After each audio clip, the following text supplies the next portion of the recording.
we can probably get started. Let's start right on time so that we can get to wherever they need to go at 3:30. So my name is Elizabeth Yao. If you haven't been here before, this is the Office of Entrepreneurship and Career Development, which is here to help Jacob students become the most well-rounded and professional musicians that they can be. And we're really, really excited to have this group of wonderful panelists here today to talk about teaching individuals with special needs. So I'll just introduce them to you briefly. This is Yvonne Garcia from the Speech and Hearing Sciences Department. This is Dr. Julia Shaw from the Music Education Department, Rachel Chen in the doctoral piano program, and then Sean Bradley, who's doubling in saxophone performance and music education. So let's give them a very warm thank you for being here. And I just want to remind you that we have a bunch of snacks and hot water there, so feel free to just get up anytime and grab something to refresh yourself. So I was wondering if you guys could start with maybe just a brief introduction of your background and experiences with learners with special needs, and maybe even how you got more interested in this topic. Maybe Sean, we can start with you. Sure. My experience started actually when I was pretty young. My mom's best friend from college had a brother who had cerebral palsy, and he was kind of like an inspirational figure in my life, in and out. I mean, we weren't super close with them, but I saw him from time to time. So that's really where that interest started. And then as I went through college and started teaching, I encountered students with that sort of,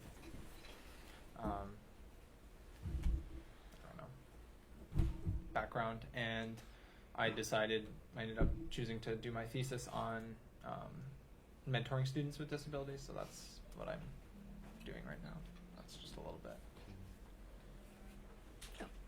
So I'm Rachel, and I had the privilege of actually hearing a talk by Scott Price, and he's a very well-known in the pedagogy world that does a lot of research and work with students with autism. And I think one quote that stood out the most from his talk was, he said that parents and students who has autism once said, I'm not asking for easy, and I'm asking for possible. And so my first experience was undergrad at Michigan, where I had a parent that emailed me and was like, would you be able to give a sample lesson to my son who is 17, but he has autism?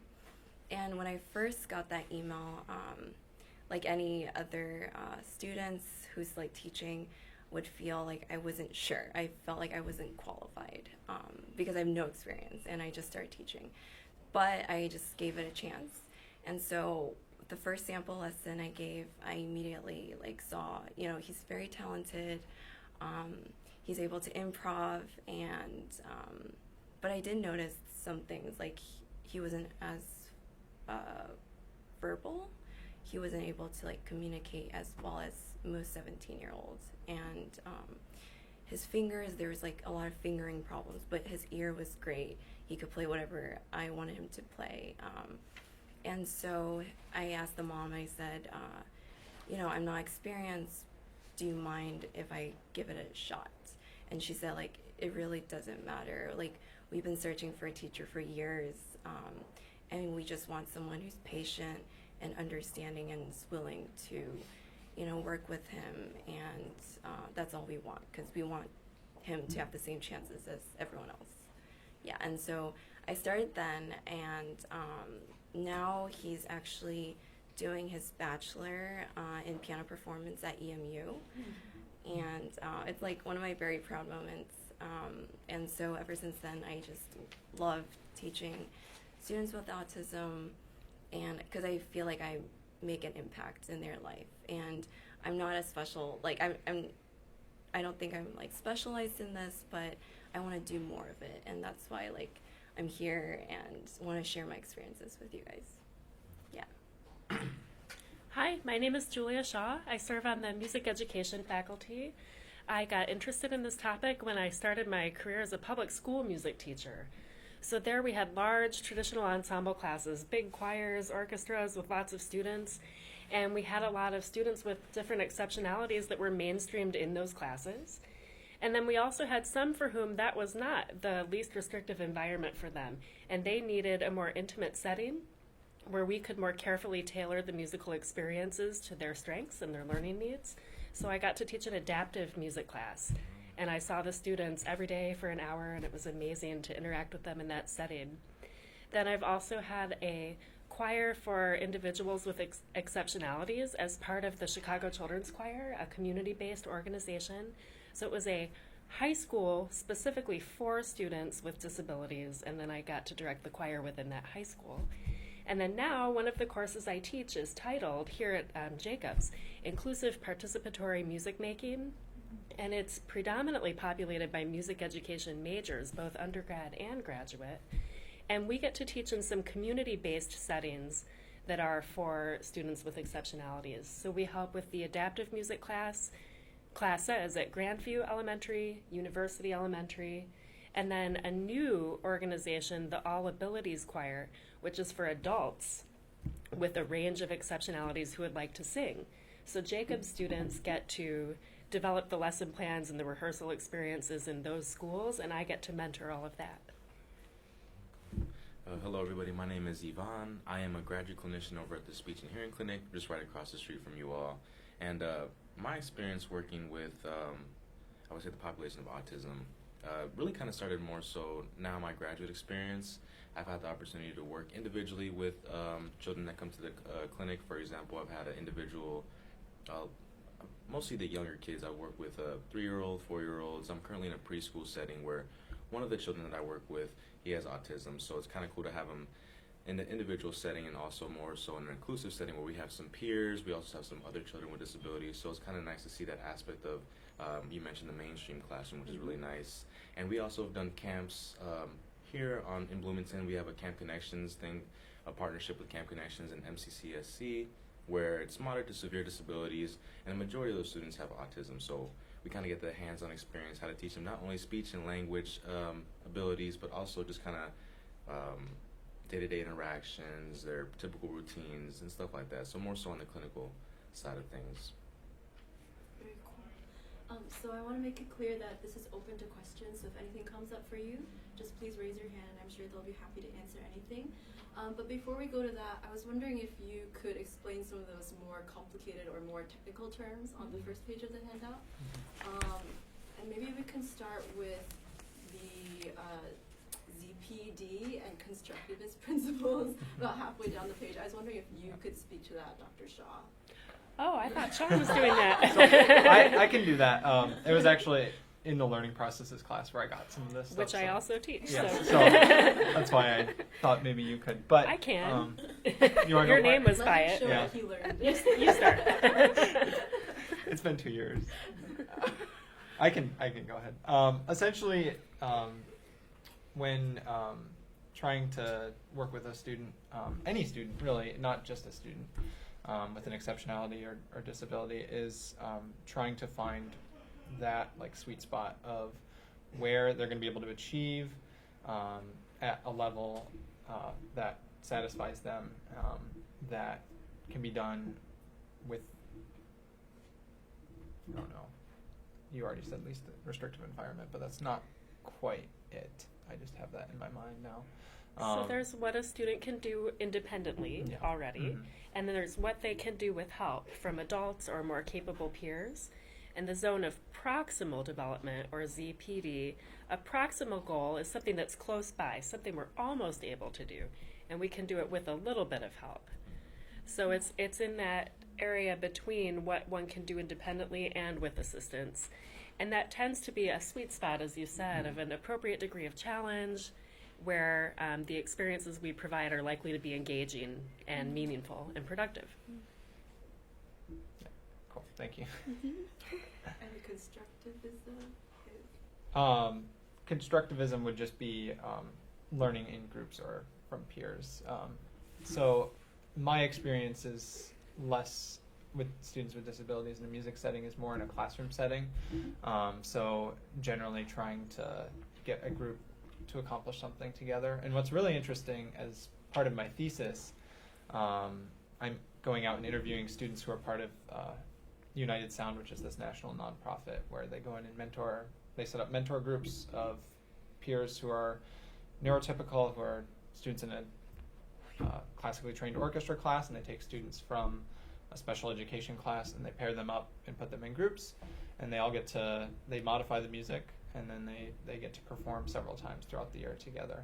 And what I'm finding just early stages is that one, the students who are being mentored feel that they are participating in something that's like bigger than themselves. So there is like this social big goal that they're building towards in performance. And then there's also just this greater sense of like community and something beyond the music. So Constructivism loosely speaks to some of those ideas, in that like there's a community that's helping build up individuals within the community. And then maybe, I know this is not specifically on the handout, but I know person-first language is something that we were talking a lot about when we were getting this panel together. So I was wondering if you could explain a little bit more about that and word choice when dealing with individuals like this. So pretty much what person first language is more so kind of taking the focus off the disability out that individual and referring to them as the person first. So in this case, you wouldn't say an autistic child, you would say a child with autism, kind of labeling the child first that they are a child, but they do have a disability that comes along with that. So in other cases, you might say, we wouldn't say a stutterer, we'd say a person who stutters, or a person with so-and-so. So kind of labeling the aspect that they are a person first. They might have a disability, but we're not highlighting that that's what defines that individual. I'm actually in Dr. Shaw's inclusive participatory class, and we talked about this semester identity first language. And so I was wondering, for any of the panelists, have you found that students prefer person first or identity first language? Do you want to tell everyone what identity first language is? Sure, it's I think when individuals find or see their disability or exceptionality as an integral part of who they are, and so they prefer to be called an autistic person, for example. I haven't had enough specific conversations. I did have a friend over the summer. His name's Leo. He has cerebral palsy, and I think our conversations actually dealt with more like disability versus special needs, and he was totally fine with the disability label. But I think he preferred person with a disability as opposed to a disabled person. So I don't know if anyone else has experienced the other. I've met a couple of students who felt like, well, it is undeniably a part of who I am and how I experience the world, and I don't need to apologize for it or dance around it. So I think the advice that I tend to follow is that I use person first, unless through dialogue with the individual I learn they have another preference. Yeah. It's interesting too. I think depending on the disability, like if I had a friend who had dyslexia, I might just say, like a dyslexic person. I feel like there's less stigma around that one, so it might, I don't know, that one I wouldn't necessarily immediately think to go straight to person first, but I still should, I think. And I was wondering if you could explain the IEP and 504 plan for those who might be working in public schools in a K-12 setting. Sure. Can I back up to the question we were doing? Because I think it's so important, the words that we choose and how we talk about disability, or some of us have been saying exceptionality. It means the person's exceptional in some way, or we might make an exception for them in how we teach. We can also be careful about how we describe people who do not have disabilities. So it's fine to say people without disabilities instead of saying a normal person or a typical person and setting up that dichotomy that if you have a disability, then you're not normal. And then, let's see, and not discussing the disability unless it's pertinent to the topic at hand. You know, like why bring it into the conversation unless we're talking about diversity-related issues or disability-related issues. Okay, so then IEPs and 504 plans. Well, this is specific to people who work in school settings, and if that's not you, I don't know that we have to treat it in detail. But are there teachers or future teachers in the audience that want to work in a school context? So an IEP is an individualized educational plan, and then a 504 plan is similar. Both documents are legally binding documents that will describe the student's current areas of strength, learning needs, and then different accommodations and adaptations that we can make for them in the course of teaching. And I'll define those terms in just a minute. But it's a document with guidance for exactly how to help that person be successful in your classroom. And it's an excellent starting point. So when you, at the outset of the year, as a teacher in a school setting, you want to get the IEPs for your class as soon as you can, because there's a lot of guidance to be found there. And then also in a school, we're so fortunate to work with a team of special education professionals who majored in this. They usually teach the students from year to year, and they know them very well, the individuals in that building.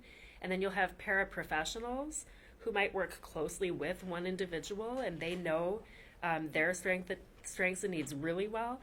And so I would encourage everyone working in a school to take a team-based approach to working with the students, because there are a lot of people. You don't have to be personally expert in every disability there may be, but you can rely on your team to help you with teaching ideas and suggestions.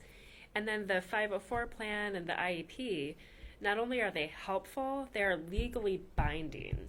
So if you do not provide the assistance that's dictated in that document, you can be in trouble with the family, with the principal, or there could be a legal complaint. So those are just good basic documents to be aware of. I actually have a question about that. With privacy laws and things, if there are those in the audience who have like a private student, Right. can they reach out, or can they just informally ask the parents, like, hey, I've heard that you have a 504 plan at school. What's on that? How can I But work, yeah, like, with yeah. confidentiality concerns, I'm not sure whether I'd be that direct, but Yeah. with every student who comes to my studio, I might ask, are there any accommodations you would like me to consider, or do you have any disabilities that you want me to address in the course of working with you? So just to ask that of anyone. A lot of our syllabi at the university have a statement that say, if you require accommodations, here's the office where you can go to receive the support you deserve. So we offer that to every single student who walks in the door with a formal statement of, you're entitled to this, and here's how you can access it. That's actually a really great segue into my next question, which is, when you first meet a student that might have special needs, I mean, that term can cover like a huge range of capabilities. Yes. So what are some things that you do or questions that you ask in order to assess capability and see like what you're gonna try doing in the future moving on in lessons? Maybe each of you could share a little bit about that.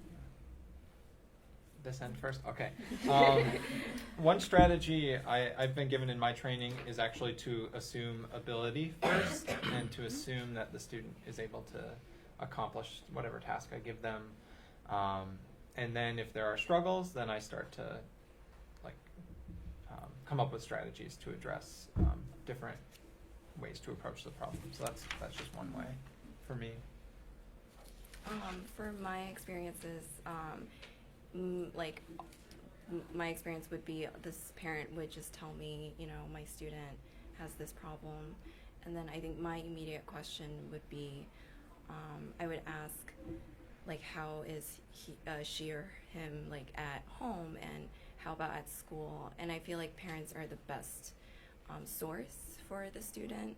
And then I think following questions would be if they're on medications, or if they're getting any kind of treatment, or anything I should notice or watch out for, because I think I might not be aware of the things I'm doing, or things that might trigger them, like vocabulary that I can't say, or that make them feel a certain way. So I think your parent is the best defense when it comes to private students and pre-college students in private lessons. Yeah. Well, I think I'd piggyback on two things that you already said. Just an asset-based approach, assuming ability, not forgetting to assess what they're really good at and build on those strengths. And music is really fun to teach because in some academic disciplines where a disability might present challenges, sometimes music can be an entirely different scenario in which people can really shine and exhibit strength. So to continue looking for assets and strengths, I think that you're really lucky if you teach in a studio context because you get to work one-on-one and know the individual well. And there you're more free to ask some questions of parents and families and zero in on that one student. So I think that's great. You should feel empowered by that. And then in terms of, let's say you're bumping up against a challenge. It's really challenging to focus under these circumstances, or I'm not sure, just any hypothetical situation you could think of. Taking some time to gather a little bit of data can really help. Like I've noticed this pattern. Across 5 lessons, this kind of behavior has manifested. And I've made note of what was going on right before that, and here's how I responded each time. When there's more information to go on, that can help open a dialogue with a parent or another teacher that you're trying to collaborate with. So just the idea of not making it like a personal accusation, but just taking down some factual, I observed this, and then when you have data to go on, it can inform your decision making or the plan that you make. Yeah, kind of going off that as well. My mentality, my viewpoint on it is more related to the schools, working in a school setting with that. So observation is pretty much a really important thing as far as what you're observing that their abilities are and maybe some of the difficulties or areas that they might need some work on as well. It's just through observation, especially when working with younger children, because you would think if they use the word typical and what is it typical of a child to do, but honestly, it's important to know that one child with autism is only one child with autism. No child with autism is ever going to be the same. So you have to really do those observations and see what they can and can't do. And I like to bring the point that Sean brings up as far as assuming the ability first until you can see that they might have some difficulty doing something. And I guess more relevant for the people who want to go into the schools, I mean, if you do have access to the IEP plans, it has a lot of data there that maybe if they were working with a speech therapist or a physical therapist, if they have a special education teacher, it has a lot of the information as far as what they're doing with those different individuals, different professionals, and that's kind of your job to be able to collaborate with other professionals to know how you can better serve the child that you're working with, or if you have a client that comes in and give those private lessons. So it's a lot of communication between back and forth with professionals. You can know what's going on. One thing that's happened to me is I had a student come to me and then the father didn't really say anything about what was going on with the student. I could really tell though that she needed some special accommodations. And for me, I talked with Rachel about this too. It was difficult for me to figure out how to go about bringing that up to the parent and how like to handle, because it seemed like he didn't want to talk about it. So I was worried like, how can I be more sensitive in my word choice and like how to bring up this difficult topic with him. So I was wondering if you guys had any advice about that, how to handle this issue. As far as you bringing up, if the parent doesn't disclose information with you and you bringing up that information to them, I guess I can only speak more so on the, when we're working with children in the clinic, obviously they're coming to the clinic for a reason. Like we have to see whether or not the services that we provide are, if they're relevant to the individual, if they should be receiving the services, or if they're, maybe just a little bit more delayed in development, but not so much sort of a disability, right? But as far as I feel as opening a conversation with a parent that might not disclose that information, it's always good to kind of use open-ended questions, never really speculate and make an accusation as far as when it's going to happen. Maybe you could say, I've noticed that these are the difficulties with, say if it could be transitioning from different pieces of music or just difficulty following directions. I've noticed this during piano lessons. This is how it's impacting the lessons or something like that. Not really more so saying that, oh, your child is doing this and they have to have this. More so kind of saying like what difficulties are going on. Is like, can you speak on those? Have you seen those in the household, or how do you manage those what was the word I want to use? Like those kind of barriers to me being able to effectively teach, because I want to be able to get what I can out of these lessons with your child to make the most of it, but kind of putting the conversation more of a discussion rather than just talking at the parent would be the way to go for sure. I think coming off from Yvonne, I would say the same thing. I think also Dr. Shaw about, you know, keeping notes on what happens in lessons and, yeah, like open-ended questions. Like, you know, I really want to help make this lesson go more smoother next time. I wanted to, like, confide in you and, like, what would be the best strategy. I've noticed these patterns, and just asking them for advice. Like, don't be scared to do that, but always be careful of what you say, because you don't ever want to speculate and make them feel like they're being put on the spot. Yeah. I think that covers everything I would say. Yeah. Kind of along those lines, how would you deal if there's like a student who doesn't want to be specifically like called out? Like, even if you are trying to accommodate them, like I'm thinking in like a choral setting, say there are accommodations, but it would kind of like put them or make if that makes them feel like an other sort of. Like, how would you deal with that while still trying to accommodate them? It's like a hard question, but like, or not, I don't know. A lot of accommodations or adaptations can be deployed in a low-key manner. It's hard without a specific example. Yeah. What kind of scenario are you thinking of? I was just thinking kind of like in terms of like how like younger kids like are very kind of just like, oh, don't look at me, I want to just like blend into the crowd. And so like even like the small, I wasn't thinking of like a specific like disability. I guess I guess I was actually talking to Tiffany about this right beforehand, but there's an idea of universal design for learning where essentially like everyone would be able to learn in that environment. You could just, if it's a small accommodation, just make that for everybody. If you ask a question, maybe that student requires a little bit longer to process information. You wait for everyone, even if some hands shoot up right away, you don't call on the first hand you see. You wait a little longer, see if some other hands come up. Things like that can be helpful to just level the playing field and not make anyone feel left out. So that might be one option. Conversation with that student, not within earshot of all the other students.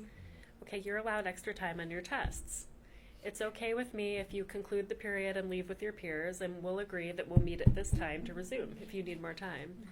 Just making those arrangements through one-on-one conversations.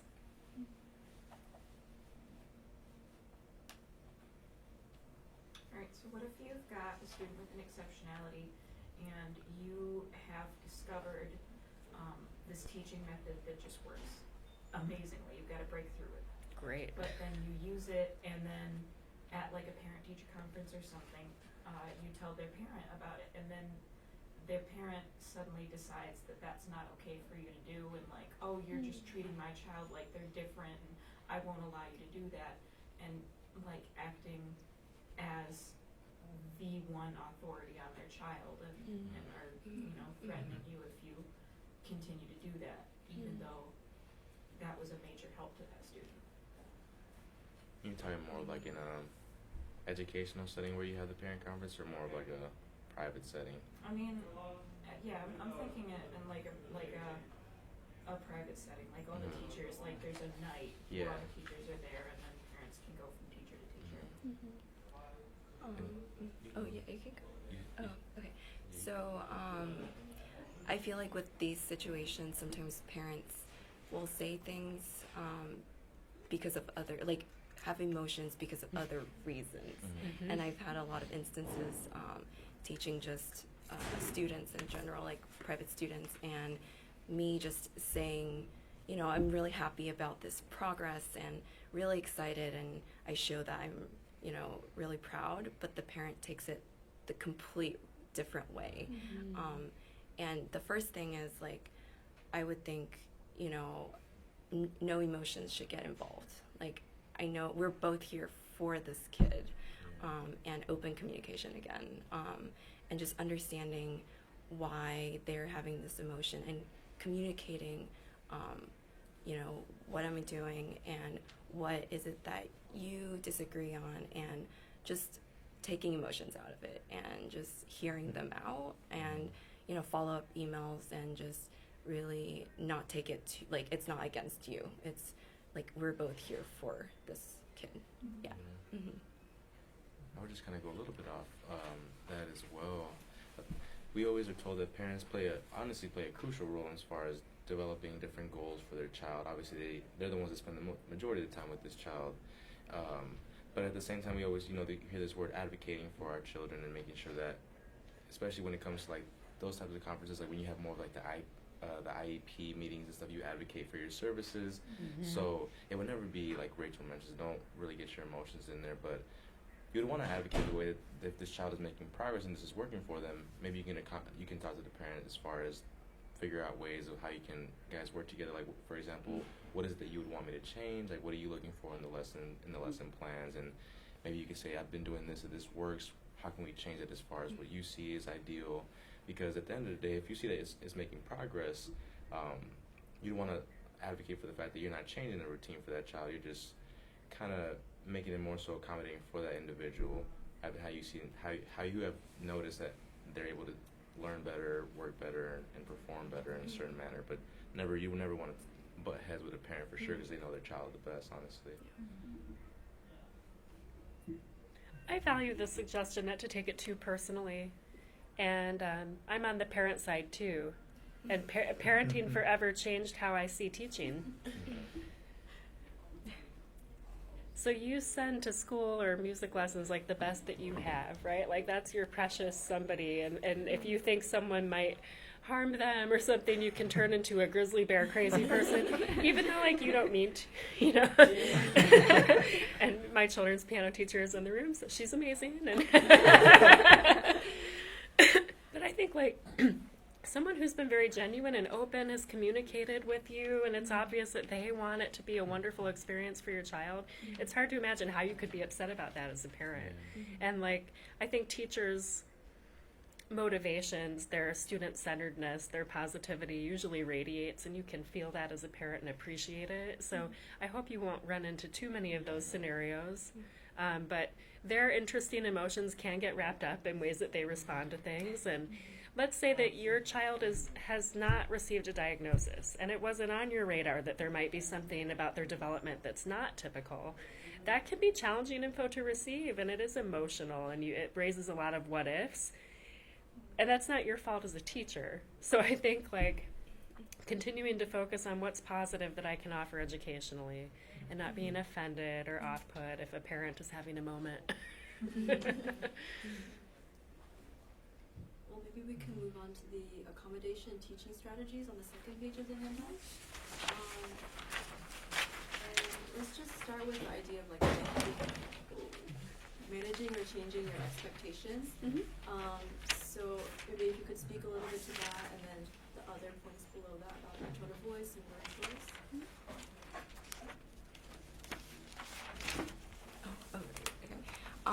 Yeah, so when I teach my students who has autism, I kind of just push away all the teaching strategies that I've used with all my other students, and I kind of just zoom in on the individual, and each student is different that walks in, and I cater to their needs and what I can do better. So like usually in the hour of lesson, there's a lot of unexpected, and what do you have to do in the moment, what do you have to do to change certain things, and it might not always go smoothly, but you just have to know when to change and when to do differently.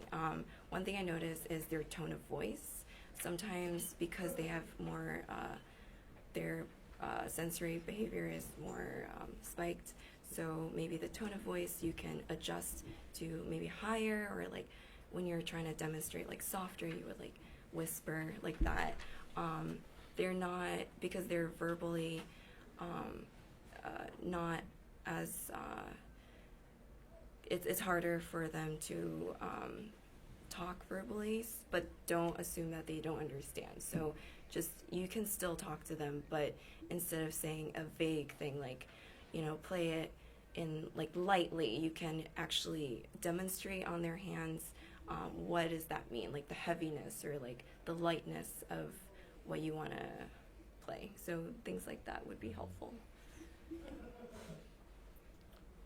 I have a specific example I want to share, and it was I was out on a marching band field in undergrad teaching a high school group, and one of the students had missed the instruction on when they were going to stop, and he kept going. Everyone else in the group stopped, and he kept marching and plowed right into this other girl, and she got mad at him, like, why weren't you listening? Why weren't you paying attention?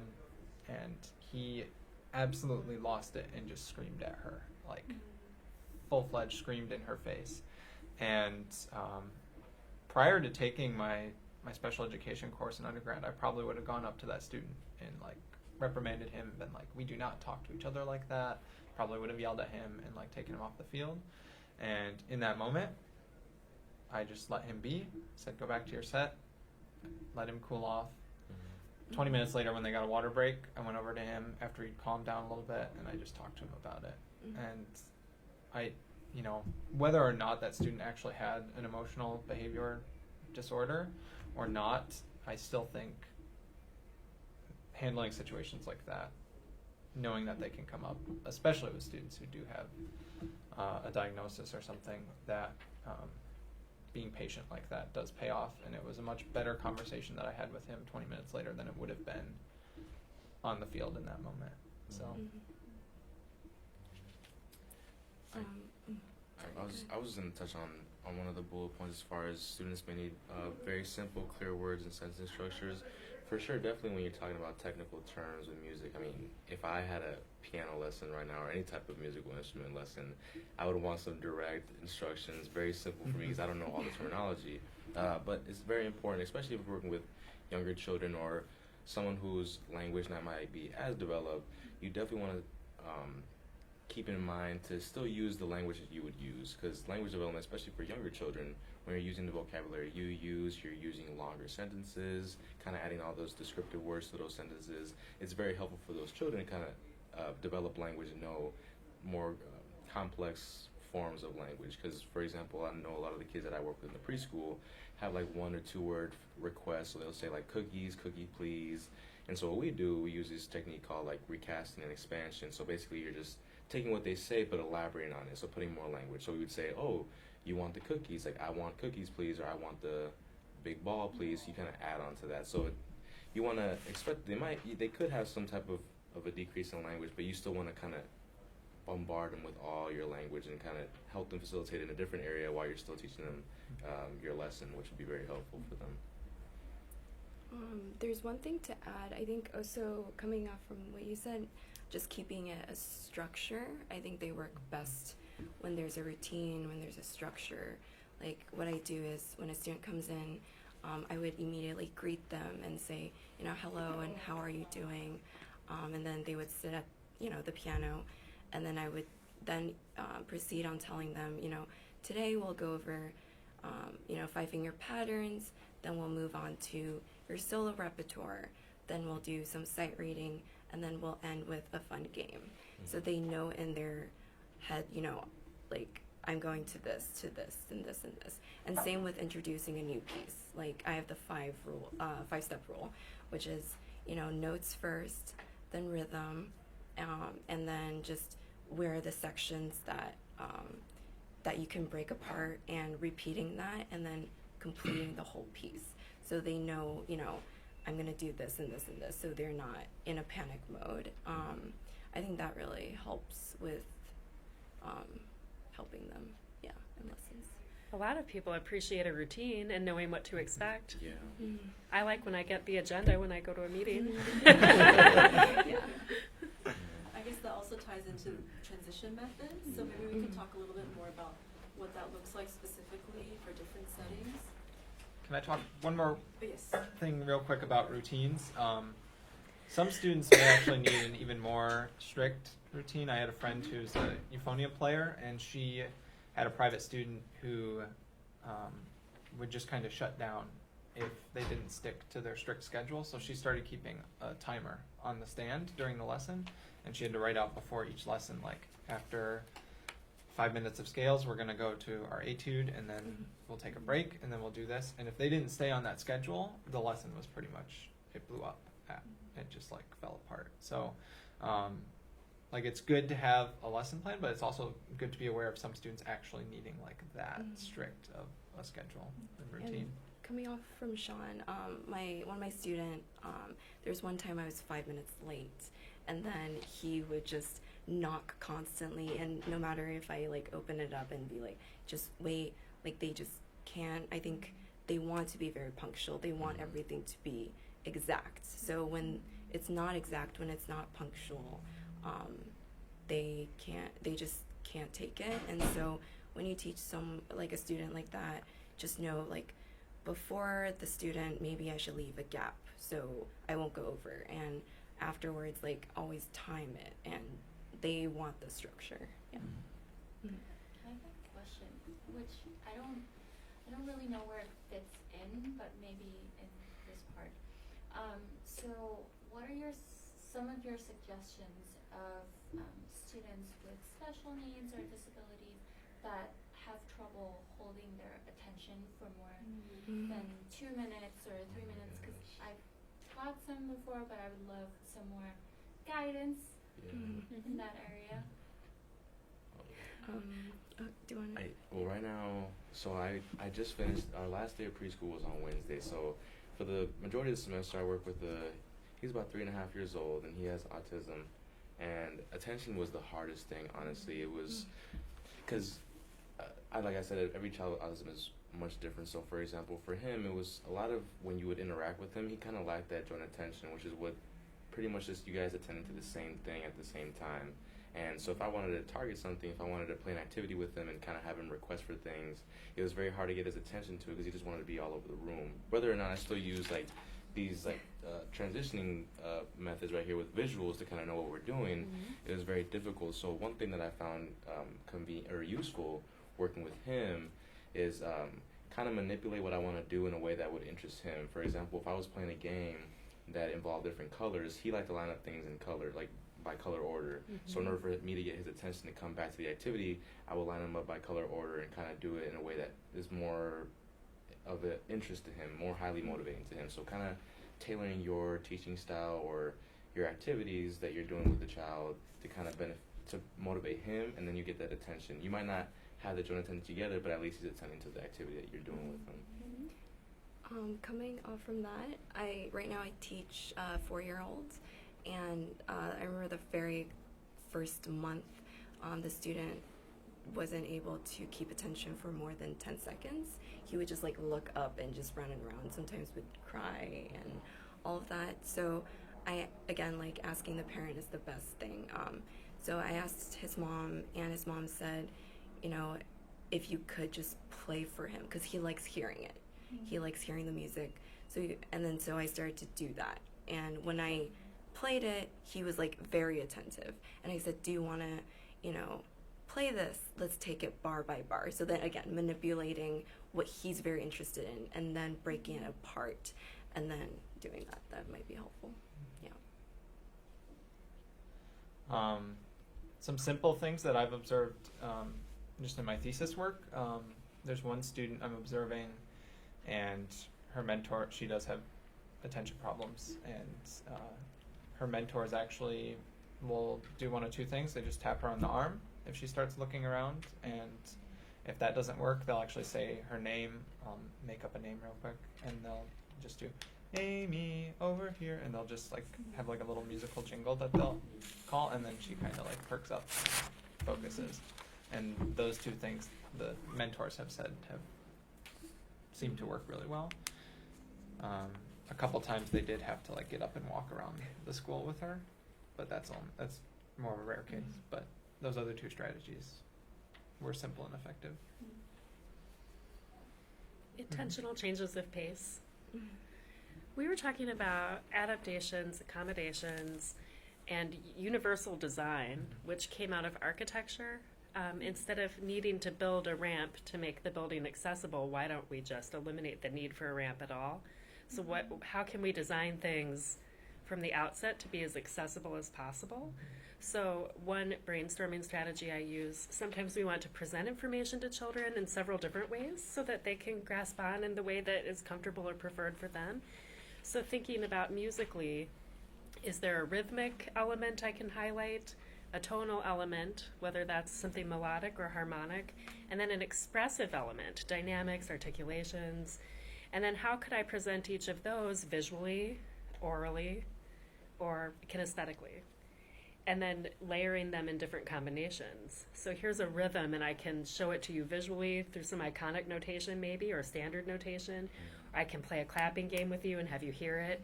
I can have you move in a way that represents it. You can make 10 or 9 different strategies for the same piece. So I wonder if you can only capture their attention for 2 minutes. Okay, then at that 2-minute mark, can I subtly change the focus? And that may not work for every individual, but it's a thought for just generating some variety or subtly changing the focus every 2 minutes or so. And then in one iteration of this handout, I don't know if it made the final, was there something about adjusting our idea or our expectation of what a successful lesson is? Yes. So that's kind of like adapting your expectations. But Yeah. please talk more about that. I think that's So, really important. so you may think, okay, a successful lesson is one in which the student is fully engaged for the entire 30 minutes or 60 or what have you.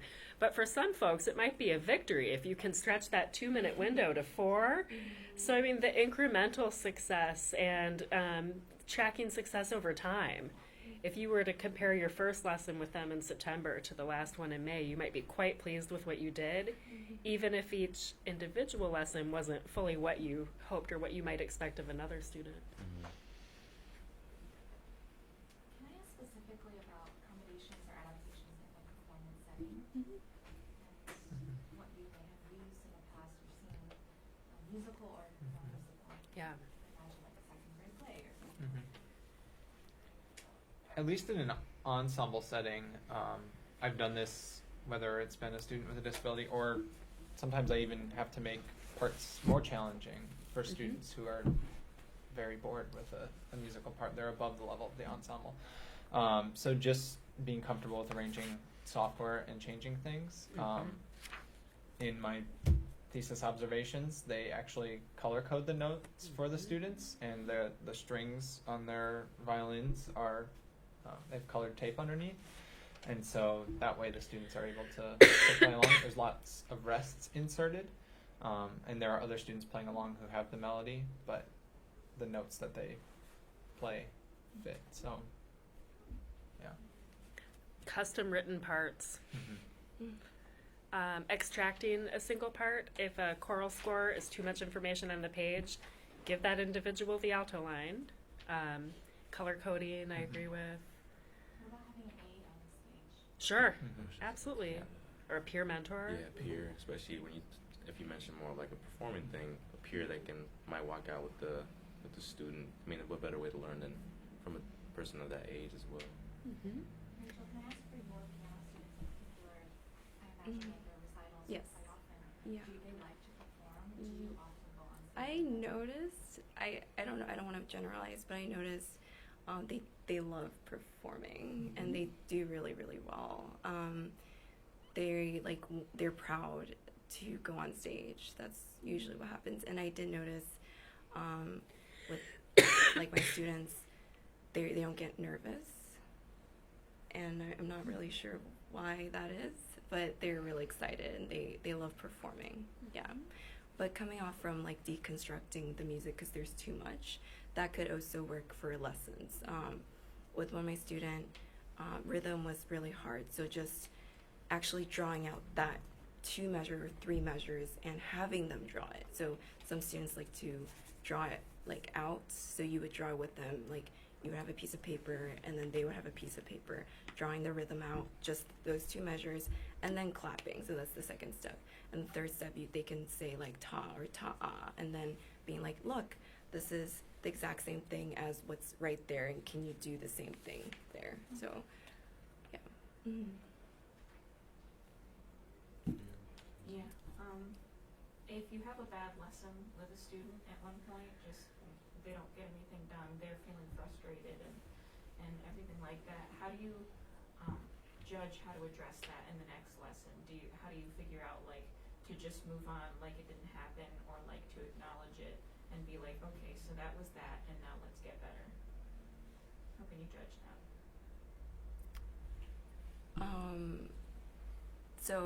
I guess a bad lesson would be really no like improvements. So they would be the same as how they came in and how they left.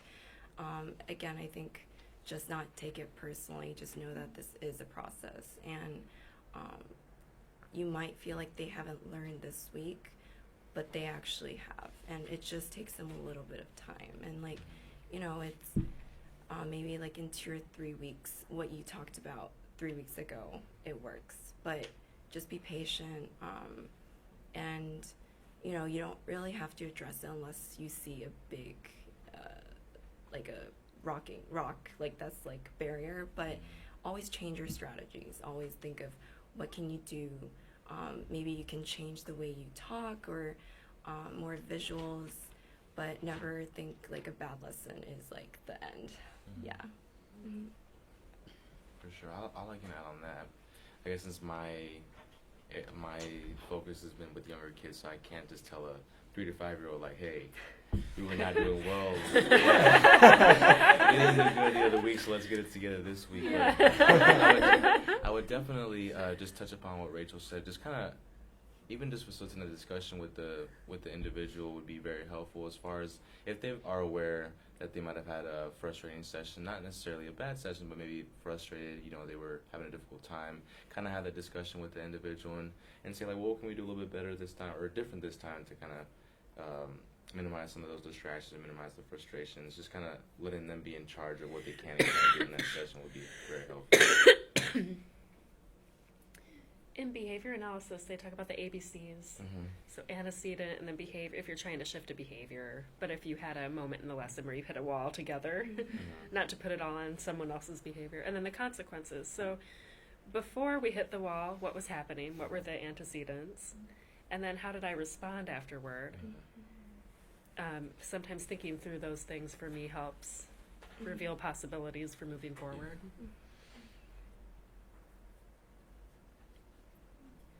For her question, how do you deal with the situation like when a student couldn't do like as you expect they do, and you could feel that they're getting nervous, and will you just stick on the question and you want them to do better, or just like let it be and say, okay, you're great?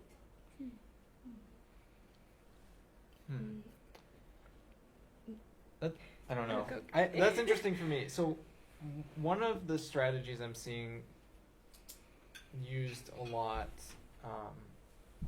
in the mentoring program I'm observing in my thesis is constant praise, and just like you said, good job. And the mentors kind of do that whether or not they actually played something well. My own instinct as a teacher is to be honest, but I guess gauge their emotional reaction and go from there about how much. And in anything anyone plays, you can still find something to compliment them on that is an honest compliment. One strategy a friend of mine taught me was compliment sandwich. Yeah. Start with a compliment, have the constructive criticism, and then end with another compliment. You making sure your positive feedback is specific too. So instead of just vague, oh, great job, it was great how you were able to focus. That was more accurate than last time. Your pitches were more accurate. Or so letting them know, giving information about what went well that they can do more of or do again can make it a little more informative, the praise. There was also a part of your question, what if they don't meet your expectation of what you think they can do? That's interesting. So that goes back to the ZPD maybe. I think it's important. I think it's. There's also something to be said though for not prematurely lowering your expectations, and going back to the definition of what accommodations are versus modifications. And I'll read it just to be sure I don't get it wrong. Accommodations are when it's believed the child can learn at the same level as other students in the classroom. So they can master this content in my class, but they might need more time. Or they might need someone to be a note taker for them. But they can still master the curriculum at the level expected of someone their age or experience level. And then modifications are when you make an adaptation. Okay, we're going to have to modify the curriculum. This goal may not be realistic, but they could accomplish this. I think some teachers misguidedly think, oh, I'll be caring and understanding to you and make it a little easier. But that could hold the child back in a way that harms their education. So I think it's good to maintain a high expectation and kind of a belief and a vision that they'll be able to achieve things as a musician. And feedback, being intentional with your positive feedback or constructive, is one of the ways you can help them continue moving forward. So I think it's a really good question. We just have a few minutes left, so if you have any other questions in the back of your head, just please feel free. I do want to add one thing for those who are interested. There is a piano festival. It's at MSU, and it's called Celebrating the Spectrum, and it's, I think, around for 2 to 3 years, and it's, I think, a 1-week program, and it's for students with autism and that perform at a higher level. And in the future, for those who want to have students like that, I want to send them to festivals. That's a great option and a great resource. Yeah. And there's a bunch of links to resources like that in the packet handout. I have one thing I wanted to add about autism, and one of the things that's listed here is sensory overload, and that's something we didn't touch on, especially with music teaching. So what sensory overload means, maybe a student with autism would do really well if they're just focusing on music, but if there's a light flickering or something, that's causing another sense of our body to be have to process something that can actually not just distract them but literally overwhelm them.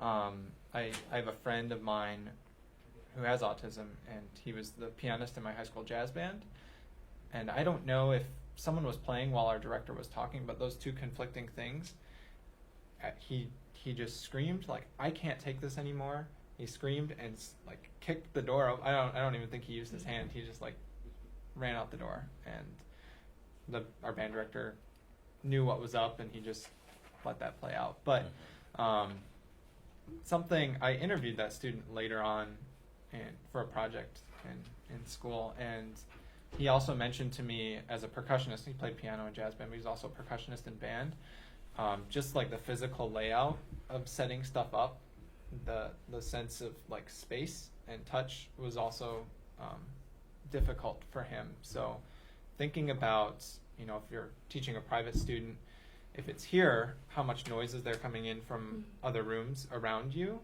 but also just like what kind of lighting it, or just being aware of those sorts of things that you don't usually have to think about. Also, like scent, that's a big thing. Yes. Like, like trying to keep everything like simple would be very good. Yeah. Walking through your performance space before the day of the performance, like letting the student gain some familiarity or comfort with the venue, and seeing what kind of sensory input might be present there. The only thing that I don't think we touched too much upon, as far as this, kind of a little bit outside of music, but just kind of the interaction. The DSM-5, that whole manual for all the disabilities. One of the things under autism is social communication, that they have some type of difficulty with social communication. So, for example, if you're working with an individual you're trying to teach a certain lesson to, they might have some different ways of communicating. It might be like whether it's their greeting might be a little different, or they might not look at you when they greet, or they might say some inappropriate things during the conversation. And it's very important to not kind of take these things as offensive or kind of react out of the ordinary to them. It'd be a good teaching moment to say, when we greet, we say hi to each other. Or if you want to ask for a hug, you don't just give somebody a hug. You might ask for permission to have a hug. So things like that, you can kind of have a teaching moment with these children and to kind of let them know that this is how social communication is used throughout interaction and not just kind of doing it at their own pace. So it'd be a good teaching moment to have. Any last questions before we close? Well, thank you guys so much. This is like an amazing panel, amazing experiences and insights. So